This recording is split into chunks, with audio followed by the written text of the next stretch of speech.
د مزار شریف ښار څلورمې ناحیې اړوند په چوغدک ګذر کې د بي پروژې د سړک جوړولو چارې په چټکۍ سره پر مخ روانې دي.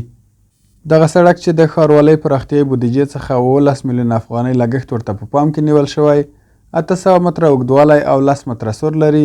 مسئولین وایي چې ډیر ژر به ګټې اخیستنې ته وسپارل شي. پروژه‌ای که شما به موقعیت دارین پروژه بی چوغدک می باشد، آسفالت قیریزی پروژه بی چوغدک می باشد که این پروژه سال قبل سال 1404 شروع شده و کانال های آبرو، زیرساخت سرک، همه مراحل که لازم بود به مو وقت انجام شده، صرف به خاطر آب و هوای سرد، به خاطر زمستان، شرایط نامساعد بودن آب و هوا، مرحله 20 کورس و 2 مرحله قیرشان 2 لایقیل ماندن که ما تازه شروع کردیم. انشالله با زودترین وقت پروژه ما آماده قیریزی میشه و این پروژه 17 میلیون افغانی، حدودا 17 میلیون افغانی بودجهش می باشه. دا چې د ښاروالۍ سره دغه قراردادي شرکت کې د مهال تر 40 هیوادوالو ته د کار زمینه برابره شوې.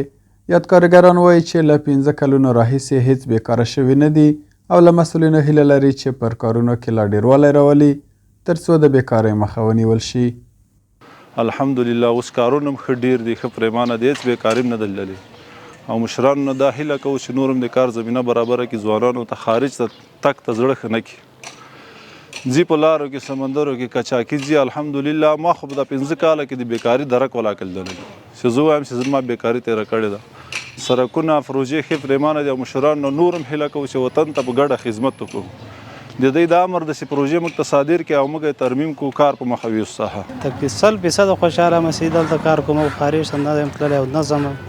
د ځوانانو نه مې هیله دا ده چې په خپل وطن کې کاروبار وکړي، خارج د تګ نه بیخي لاړ نه شي، ډډه وکړي د خارج نه. د سیمې اوسیدونکي وایي چې پخوا به د سړک نشتون له امله په ژمي کې ورښتونو او دوبي کې د خاورو دوړو له خورا ستونزو سره مخ کړي وو. د دوی په خبره د یاد سړک له جوړېدو سره به ګڼې ستونزې حل شي. قسمی که برای فعلا کاری سرک جریان دارد، قبلا هم در این باره اشاره کردم، قبلا که سرک اعمار نشده بود و مردم با تصادف های مختلفی برخوردار بود از لحاظ و دومی که در این سرک بسیار چنگ و غبار بود، مردم از چنگ و غبار بسیار در مشکلات شدیدی روبرو بود و برای فعلا که سرک اعمار شده است بسیار خوشحال هستیم. والا موږ خو مشکلات سره ډېر ژمه د خټونه راسم په عذابو، نو اوس هم ګرمي د هغه نه د خاورو دوړو نه چې میکروبونه او د شیانو جوړېږي، نو خیر چې شي دولت آبادېږي، دولت آرام او سودی، نو خیر شي ښه ده، ټول دولت پرې خوشحاله، ټول ولس پرې خوشحاله ده او دا ډېر یو شاهکار دی چې زموږ په فکر د دولت، نو خیر دې وي، کور دې ودان.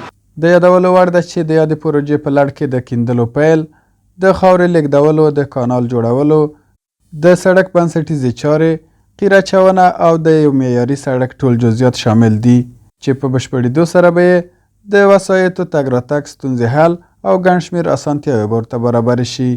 ثابت خان انځور، د البرز نشراتي څانګه، مزار شریف.